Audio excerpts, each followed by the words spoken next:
what guys want is they want to get rewarded for good shots. Scottie Scheffler can make some noise here. This is for eagle. You want noise? You got it! Punish for bad ones.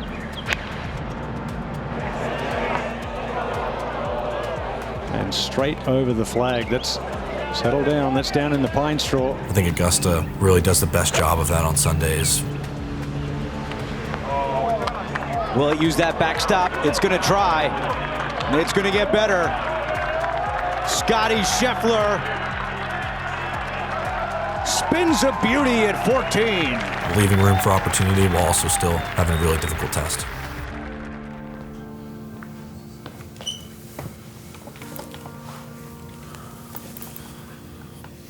I'm Scottie Scheffler, and these are my thoughts on every hole at Augusta National.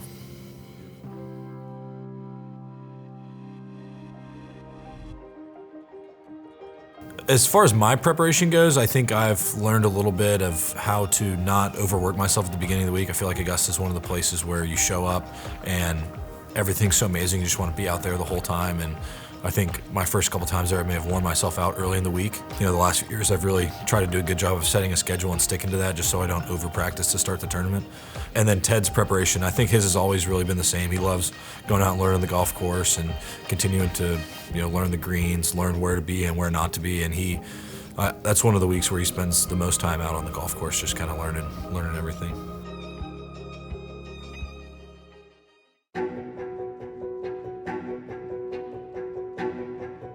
Typically, all I'm thinking about when I'm going up to the first hole is just trying to get the ball in play. That's one of the harder tee shots on the course, and so getting the ball in the fairway there is essential, especially with how undulated the green is. When I'm there on the practice green, I'm just trying to remain calm and then just really thinking about exactly what type of shot I want to hit off the first. 4, please. Now driving, Scottie Scheffler. You birdied the first hole in your debut in 2020. It was your 10th hole that year. What do you remember about that moment? I don't remember anything. Good morning. My name is Fred Ridley, and on behalf of the membership of Augusta National Golf Club, I'd like to welcome you to the 2020 Masters. It was all right. The course is in good shape. It was a little wet. Greens are a little softer than I imagined. But I can't even remember who I played with in the first couple rounds. Yeah, I don't remember anything from that day.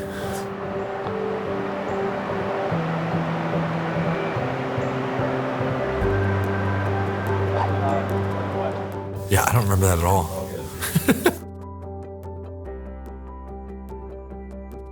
Over the last few years, they've put in more and more trees, it seems like, up the left side, and they lean over a bit more, making the tee shot harder and harder. I usually take an aggressive line up the left side and try and hit a straighter shot. I work the ball left to right off the tee, but on that hole, it definitely shapes a right to left shot, but I wouldn't say that I'm purposely playing one every time. If the wind's off the right, I'll usually kind of hit out there and let it ride the wind a little bit, but if the wind's off the left, I'm typically not gonna try to draw it up against the wind. I mean, the one that stands out the most to me is last year being able to make a really good par there. A mistake we don't normally see Scottie Scheffler make. Knock the patrons off their chairs. On a scoring hole like that, you'd really hate to give away a shot. This might turn out just fine.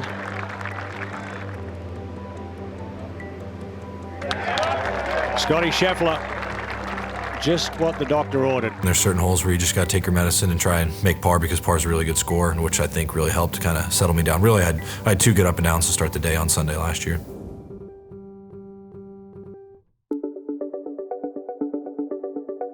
It's funny, you get a hard start with number 1, and then 2 and 3 you can kind of attack.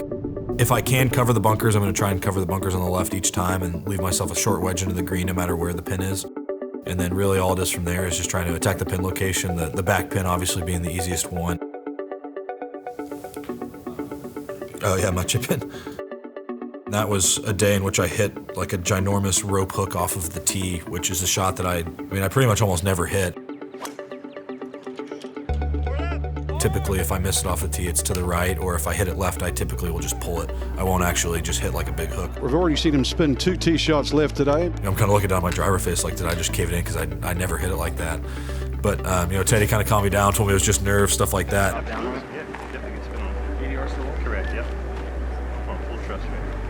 I played out of the trees and I actually chunked it, hit a poor shot, and so that chip was really important.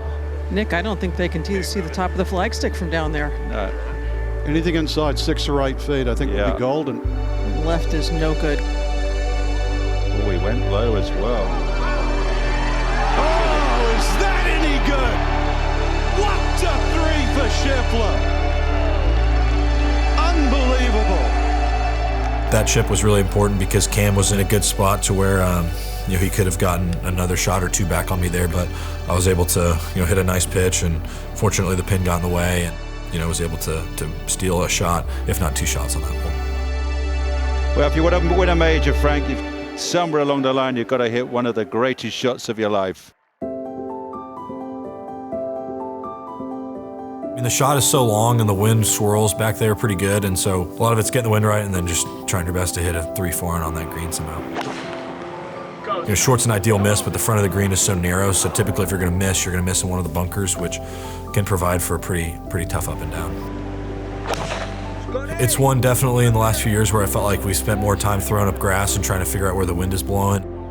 One guy can hit in front of us and get a totally different wind than we do on our shot. Any of the days when they put it kind of in that bottom left corner, it's typically the easiest pin, but it's also really difficult because if you hit in the right bunker, it's a very hard up and down, and then the left bunker, if they tuck it up against the left side, it can be hard to get up and down from there as well. So Scheffler to 7 under, and the lead is 1.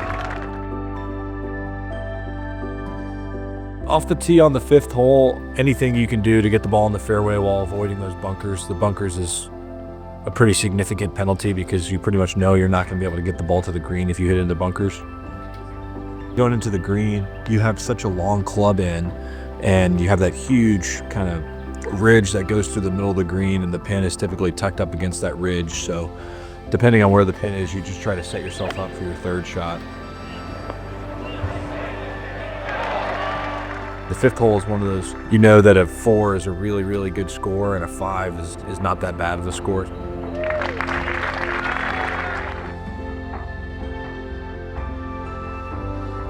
the 6th green specifically, a good amount. A lot of it is just lag putting up to those pins on the top. It's a small shelf up there, and it can be pretty challenging to get the ball to stay on there. And in the last year, they changed the way the ball rolls off the back of the green as well, and so we had to do a lot of kind of maintenance work back there at the beginning of the week to kind of relearn that area of the course.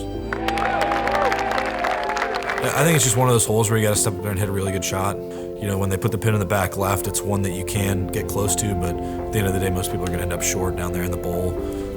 Then when the pin's in the bowl, just do your best to get the ball in there. And on top, really all it is just trying to hit the shot close. A lot of times you're trying to kind of play towards the middle of the green, you know, work the ball towards the pin, but on that hole, when the pin's in the top right, you pretty much just aim right at it and try and hit a great shot.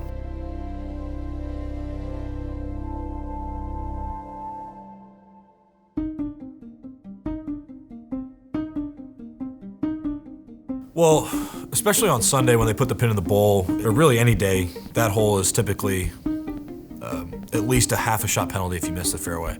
If you hit the ball in play, you should have a shorter club in your hand and have a good chance to attack, especially when the pin's in the bowl. But if you miss the fairway and then you punch it up there around the green, it can be a really tough up and down, even when the pin's in the bowl, because you can't get enough spin to bring it off of the ridge in the back. And so when you're in the fairway and you got a short club, typically you can spin it and get it really close to the pin, but if you hit it up there too close to the green after you miss the fairway, it can leave for a pretty tough up and down. And so that's a hole typically where it's extremely important to get the ball in play. Number 7, you got to get the ball in play. I hit a nice 3-wood down there. I think I had like 135 to the stick and hit a great wedge shot in there and made the putt. If he's feeling lucky, he might spin this one in. That's coming back. Excellent shot from Scottie Scheffler. That's what's funny about that hole. It's essential to get the ball in play, but if I hit 3-wood off that tee or an iron just to get the ball in play, I'm going to have a long club into the green, and it's such a narrow green, it's hard to hold, and so it really forces your hand to hit a driver and push it up there, just because it'll leave opportunity for you to attack, but if you lay back, you know, you're going to be missing that green regardless, just because it's so firm. It's kind of one of the little tricks out there.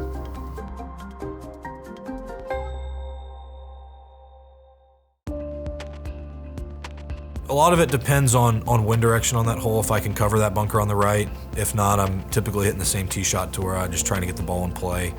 Just because, you know, the left there is really bad off the tee. I think a lot of people don't realize Typically at Augusta, there's a lot of room for you to kind of play. If you hit the ball offline in the trees, you can usually play some type of shot, but over there's a lot of low-hanging trees and you may not even have a swing. And so it's a huge penalty if you miss it left. And then with it being a reachable par 5, if you hit in the bunker, you're gonna be laying up pretty far back. And especially if you get up in the lip, it can be tough to cover the ridge that's in the fairway. So it's really another hole where it's essential to get the ball in play. I've hit some really nice pitch shots there. I remember the up and down I had on Sunday last year.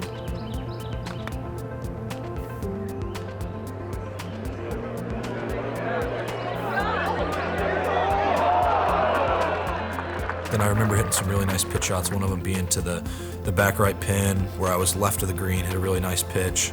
I feel like it's a hole where I've stayed in position most of the time and then been able to kind of attack it with good pitches. Once again, from a difficult position, he hits a great shot. Incredible hands. You know, it's funny, I feel like Augusta's one of those courses where people think you got to hit it really far, which it definitely helps out there if you can hit the ball really far, but you got to be getting the ball in play on each hole. Number 9's a hole where when you hit it in the fairway looks really wide because the ball typically chases down into that low area, but the tee shot plays a lot narrower than it looks, just with the overhanging trees on the left and the fairway slopes left to right and kind of pushes you down into the trees on the right. Once again, it's another hole where it's essential to get the ball in play and then trying to get the ball on the right tier going into the green. Plays about 7 yards uphill. Oh, it's just a scary look. This is one of those holes where you're hitting from so low to such an elevated green and the tiers there are really, really small, and so it can be very tough to judge the distance, and it's a hole where you cannot miss it short. You know, I had a feeling that it was going to be good. Oh, yes. Oh, yes. I hit it the way I wanted to, but a lot of times it can be a slight, guessing game. Come on now. I think that day in particular might have even been downwind, which makes it even harder, especially when you're going up so aggressively. So you got to hit it just right in order to get the right distance. Given that he's tied for the lead, that might be at this point the shot of the tournament. The one on number 10 is a much more significant right to left curve. It's also much more downhill, faster. That's a hole where typically I'll just step up there and try and hook it as much as I can. And that might be the best of the bunch yet. There's no real barrier to how far out to the right you can start it. Oh, and it got a good kick too, Dottie. Used that ridge. Yeah, it's another area where it's pretty difficult to get the wind right. The green slopes so hard right to left, but if you miss it left of the green, it kicks all the way down into the pine straw and rough, and it's just a really challenging hole. And straight over the flag. That's settle down. That's down in the pine straw. That is a mistake you just don't generally see from Scheffler right there. We got the wind slightly wrong, and I made double, but my ball actually landed within like 10 feet of the pin. And that's what's so challenging about the golf course when it gets firm is, my ball lands very close to pin high, and I end up, in the bushes over the green. When you play overly aggressive at Augusta, it can bite you really quick, but then, on Sunday I had a really good number, and we got the wind right, and I hit it in there nice and close. Was able to make a very much a key birdie. Scheffler moves to 9 under par and a 2-shot lead.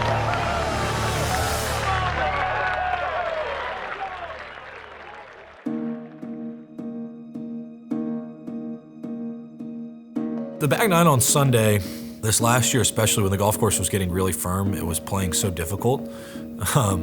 And there's a pond there on the left, and you're hitting from an elevated fairway shot, and once again, it's tough to get the wind right back there. If you see my ball going at the pin there, it's typically an accident because I'm aiming basically at the right edge of the green. That was the anti-left for sure. That's safe. He's going to need that short game again today. Yeah, I need it to be off the right. Yeah. I think the goal when you step up on that tee box every time is to make a par, and a birdie is definitely a huge added bonus. I'd be interested to see how many people actually make birdie on Sunday there, just because it's such a hard hole. For birdie. Is it enough? Is it enough? Yes! You believe it? And he's pulled it right at the hole. Look out! Was that any good? In 2022, I remember it being a really important putt. This is a huge putt. I remember feeling like I gave away a shot, making bogey there on 10 because I was in play and he was out of play, and I felt like it was a spot where I could have gained a couple shots, and I wasn't able to gain any, or I may have even lost one. So going in there into 11, he made a big putt. Just the second one here today at 11. I'd hit a mediocre chip, I would say. It was one where I felt like I could have chipped it really close, and all of a sudden I'm sitting with an 8 to 10 foot putt for par that was really important at the time to kind of keep the pressure on him.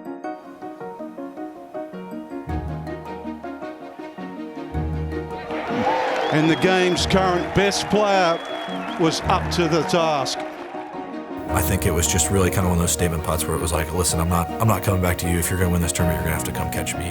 You know, maybe it changed his strategy a touch going to the next few holes.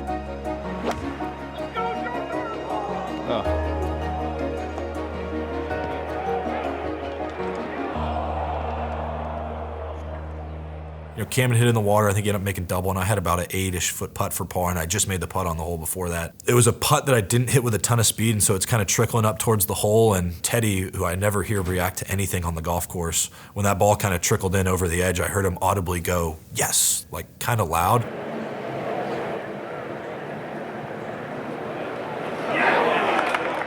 I kind of turned around and looked at him. I was like, what was that? He's like, I'm so used to people being around and the crowd's cheering that my reactions always kind of blend in with what's going on, but it's a delayed reaction on 12 because they can't see the ball going in as quickly as he does, and it's so quiet back there. He kind of let out a little bit of like a mini Teddy roar.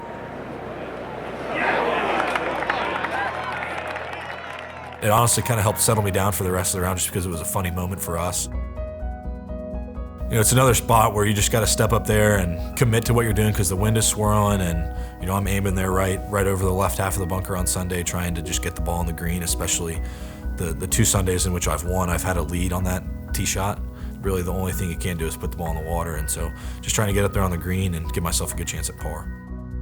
You know, I've hit it in the bushes long there a couple times over the bunker, well, just by getting the wind wrong. You know, it shifts back there a bunch and it's challenging. I actually hit the green in 2024, but 2022, like I said, I almost hit it in the bushes long. So it's an area where if you really try to bail out, you're going to be in trouble going long left anyways. And so a lot of it's just stepping up there and hitting the appropriate shot.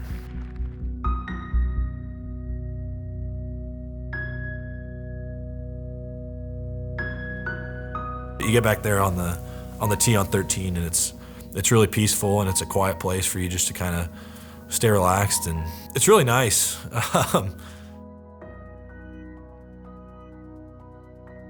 Scottie Scheffler yesterday hit it in the creek. A lot of it's pin dependent on what we try to do. And he said afterwards he hit a great shot. The wind just took it. But most of the time, if I have a 3 iron or less into the green, I'll go for it. Typically, if I have an iron, I'll go for the green just because it's an area of the golf course where you need to attack. Scottie Scheffler can make some noise here. This is for eagle. You want noise? You got it!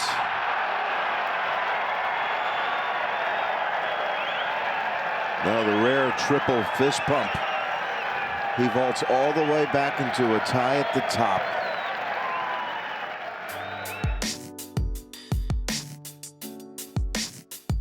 Well, really, I've gotten the ball in play off the tee, and the pin on Sunday is one that you can attack. You know, they put it there in the middle of the green. You got the big slope back left that brings the ball back down to the pin. And, you know, I've just hit really good wedge shots. You know, I remember the shot in 2022. It was kind of a wedge that I really trapped in there and hit hard. And I think it was a similar shot in 2024. Starts right at it, Andrew. It's going to come back. Scheffler with a beauty. So important to take advantage of that whole location. We're looking at, it looks like the same club. Looks like a 50 degree. I don't remember exactly what I hit in 2022, but yeah, pretty much the same shot.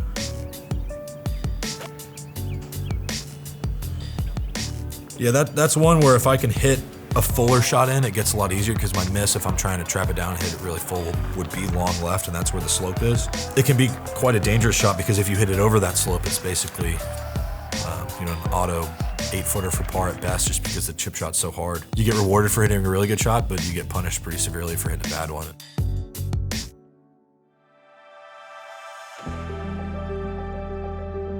That one is a little bit more pin dependent. It's also situation dependent. Like I remember in 2022, I had like a 4 or 5 shot lead sitting on that tee box, and Really, our main goal was just to get it over the water. I think the pin was kind of middle left. I think it was middle left both Sundays, actually. Beautiful, aggressive move through the ball there. This one is bounding down the fairway. My main goal there in 2022 was just getting it over the hazard. And so it was an area where if I was tied, I may have played it a little bit differently, maybe laid up the right side so I could get more room to hit a wedge close. But I felt like hitting the wedge into the green was more risky than me just hitting it over the green or hitting it in that right bunker and then just chunking it out and making par. What a beautiful strike from the top of the hill for a man that doesn't hit all that many draws. Scheffler for birdie here to increase his lead to 5. Right in the heart.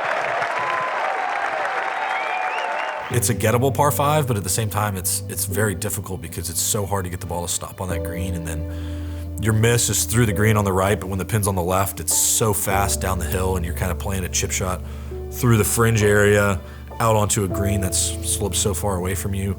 It's one of the holes we really practice around the green a lot during the practice rounds, just trying to see how the pitch shots are playing, see how the balls are bouncing through the fringe that year. And fortunately, the last couple of years I've had good leads going into that hole, and so I'm playing more for par than really having to feel like I make birdie.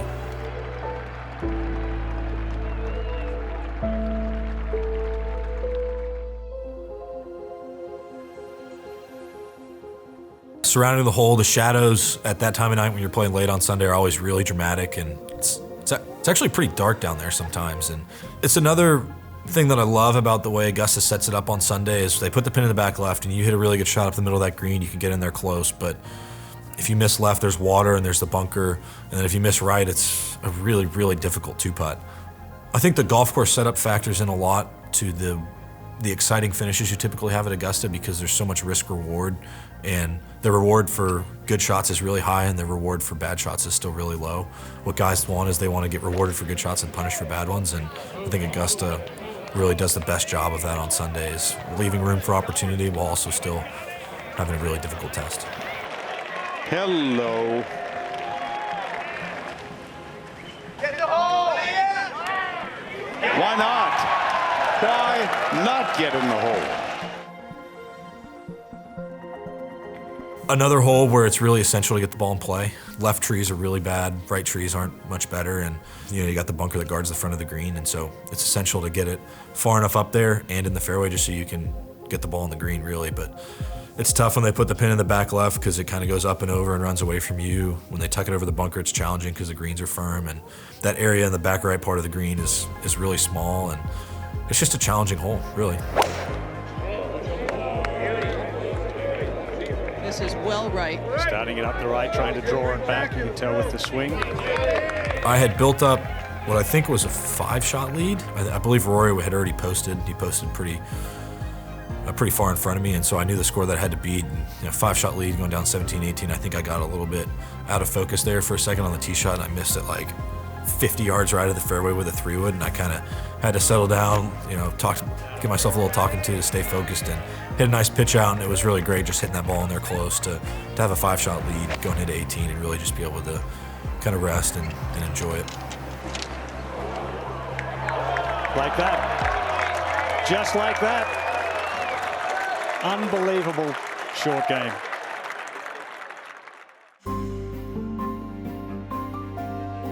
Sunday with the lead, really I'm just trying to make sure I don't hit any of the trees on the side, just because it's a hard tee shot. I think of Saturday in 2022 where I had hit it in the junk and had to take it unplayable. And there are a lot of oohs and murmurs about this one. It's so narrow coming out of that chute. It's not really a hole where you can even curve that much. You basically just have to hit it dead straight right at the middle of that fairway and hope it works out. I remember Teddy kind of telling me as we were walking up to the green to really soak everything in and kind of look around and enjoy it. It's time to embrace the champion. And I did that, and I ended up 4-putting. Okay. We haven't seen any of this. I was slightly embarrassed, but at the same time I was just overjoyed and relieved that the tournament was over and I had accomplished, winning the tournament. Scheffler outshines them all at Augusta. My whole family was there. Meredith was back there, and it was really special. And in 2024, I had really made it a goal to not lose my focus. Like I said in 22, I lost my focus on 17 off the tee. I lost my focus on 18 on the green. And going down the stretch, I had really just made it a goal to stay locked in the whole time, and I did a good job of that. I kind of kept my head down as we were walking up 18, and I saved the celebrating for after the final putt dropped, and was able to make a nice up and down, and finish the tournament off the right way. His stardom confirmed.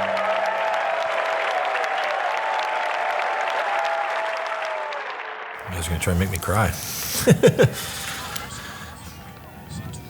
So 22 was awesome, first Masters, and Meredith was there, and it was pretty cool. And then 24 was a bit different because Meredith wasn't there, and usually I'm looking for her after the tournament.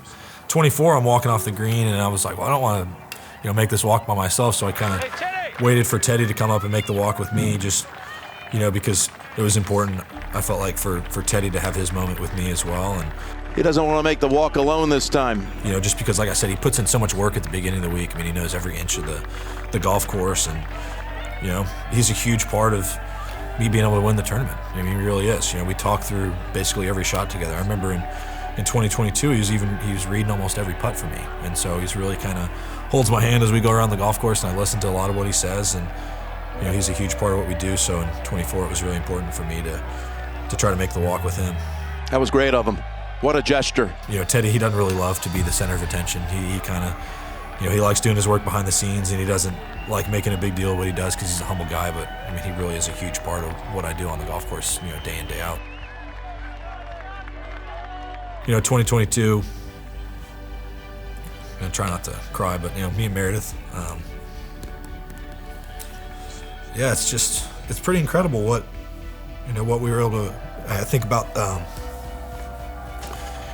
that morning and the stuff she said to me, and being able to accomplish something that I dreamed of playing in the Masters. I don't think I ever really got far enough to win in the tournament, and thinking about what that walk would be like. And so looking back and seeing where our lives are now, looking back almost 3 years ago, where was first Masters and first major championship, and we're sitting there walking off the 18th green as Augusta National as the winner is a pretty cool feeling. And Mare's seen the best and the worst of me, and she's my biggest supporter, so that was really cool for us to be able to make that walk. And she's the one who understands the most about what that tournament means to me, and what that accomplishment meant to not only me but her and our whole family, and supporting team as well. So that was pretty cool moments.